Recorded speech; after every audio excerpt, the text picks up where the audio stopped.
Hello दोस्तों, स्वागत है आपका यूट्यूब चैनल पर। मैं स्वागत कुमार फ्रॉम पटना।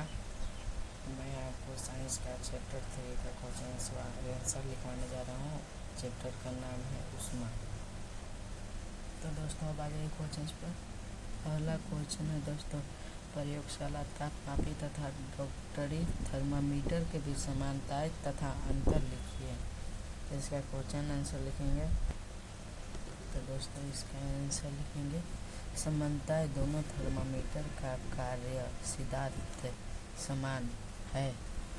दूसरा लिखेंगे, दोनों थर्मामीटर का उपयोग ताप मापने के लिए होता है। तीसरा लिखेगा, तापमान मापने के लिए दोनों थर्मामीटर में पारा का उपयोग करते हैं। चौथा लिखेगा, दोनों थर्मामीटर में सेल्सियस और फ़ारेनहाइट अंकित रहता है। अंतर लिखिएगा दोस्तों। पहला, प्रयोगशाला थर्मामीटर का उपयोग कारखानों और प्रयोगशाला में करते हैं, जबकि डॉक्टरी थर्मामीटर का उपयोग केवल मनुष्य के ताप मापने के लिए होता है। दूसरा लिखिएगा, प्रयोगशाला थर्मामीटर का ताप 10 डिग्री सेल्सियस से 110 डिग्री सेल्सियस तक होता है, जबकि डॉक्टरी थर्मामीटर का तापमान 35 डिग्री सेल्सियस से 42 डिग्री सेल्सियस तक होता है। तो इसी तरह दूसरा का आंसर लिखिएगा दोस्तों, ऊष्मा चालक तथा ऊष्मा रोधी प्रत्येक के 2 उदाहरण दीजिए। तो दोस्तों यहाँ पर लिखिएगा, ऊष्मा चालक का उदाहरण पहला लिखिएगा लोहा, दूसरा लिखिएगा पानी। फिर ऊष्मा रोधी का उदाहरण लिखिएगा यहाँ पे लकड़ी, फिर उसके बाद उधर प्लास्टिक लिखिएगा। फिर दोस्तों क्वेश्चन नंबर 3 पे आ जाइए, रिक्त स्थानों की पूर्ति कीजिए। तो क्वेश्चन है दोस्तों, कोई वस्तु कितनी गर्म है इसकी जानकारी किस द्वारा प्राप्त होती है। तो इसका आंसर लिखेंगे तापमापी द्वारा। उबलते हुए पानी का ताप किस तापमापी से नहीं मापा जा सकता। इसका आंसर लिखेंगे डॉक्टरी थर्मामीटर। डॉक्टरी तापमापी से नहीं मापा जा सकता। गो क्वेश्चन है दोस्तों, ताप को डिग्री क्या में मापते हैं। तो यहाँ पर लिखिएगा डिग्री सेल्सियस। फिर इसके बाद घ पे आ जाइए, बिना किसी माध्यम द्वारा ऊष्मा स्थानांतरण के प्रक्रम को क्या कहते हैं। तो इसका आंसर लिखिएगा यहाँ विकिरण। फिर उसके बाद 6 पे आ जाइए, स्टील की एक ठंडी चम्मच गर्म दूध के प्याले में रखी गई है। यह अपने दूसरे सिरे तक ऊष्मा का स्थानांतरण क्या प्रक्रम द्वारा करेगी। तो इसका आंसर लिख लीजिएगा चालन। फिर 6 पे आ जाइए, हल्के रंग के वस्त्रों की अपेक्षा खाली स्थान रंग के वस्त्र ऊष्मा का अधिक अवशोषण करते हैं। तो खाली स्थान की जगह भरिएगा गहरा, पोस्ट में लिखिएगा काला। अब आ जाइए दूसरा क्वेश्चन पर। तो दोस्तों क्वेश्चन नंबर 4 पर आ जाइए, कॉलम ए में दिए गए कथनों को कॉलम बी के शब्दों से मिलान कीजिए। तो दोस्तों कॉलम ए में है क, थल समीर के बहने का समय। थल समीर कब बहता है। तो दोस्तों इसका आंसर लिख लीजिए, अगर रात में क होगा। फिर इसके बाद समुद्री समीर के बहने का समय, समुद्र कब बहता है। तो इसमें लिखिएगा दिन के समय बहता है। तो इसका आंसर होगा ख। फिर उसके बाद है ग, गहरे रंग के कपड़े पसंद करने का समय। कब पसंद करते हैं गहरे रंग का। तो इसका आंसर हो जाएगा सर्दियों में ग। घ में आ जाइए, हल्के रंग के कपड़े पसंद करने का समय कब।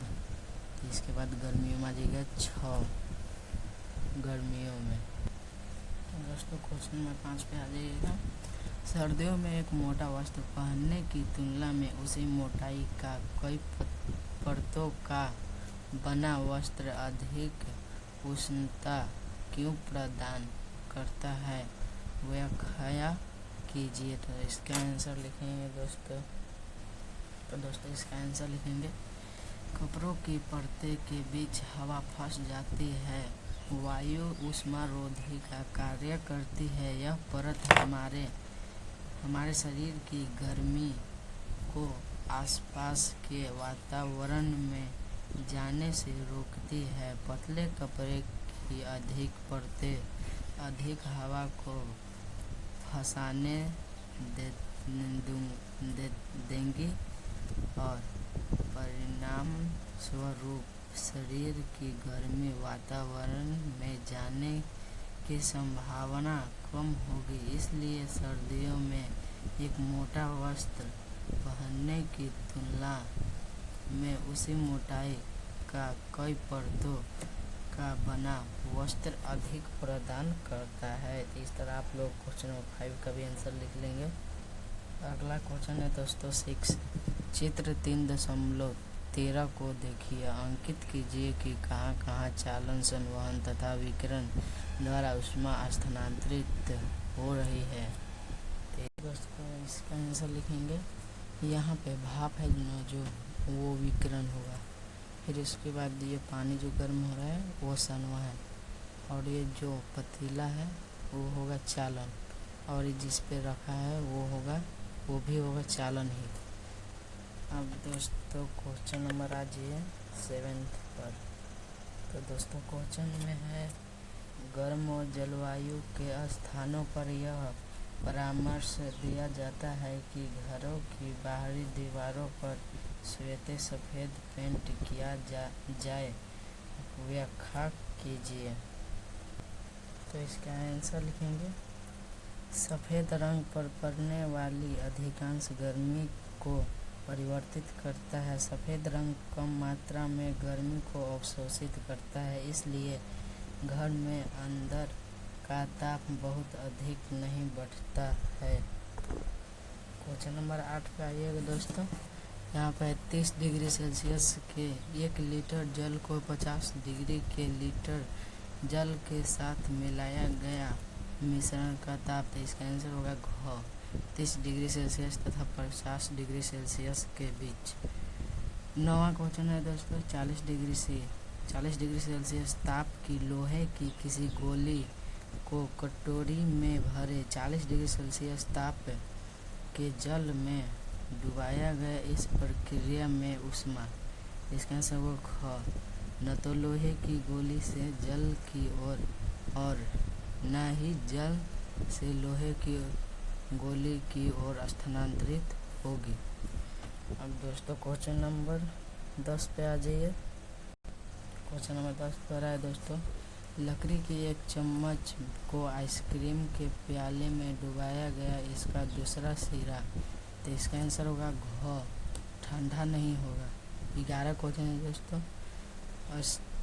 स्टेनलेस इस्पात की कहारी में प्रायः कॉपर तांबे की तली लगाई जाती है, इसका कारण हो सकता है। तो इसका कारण हो सकता है ग, स्टेनलेस इस्पात की अपेक्षा तांबा ऊष्मा का अच्छा चालक है।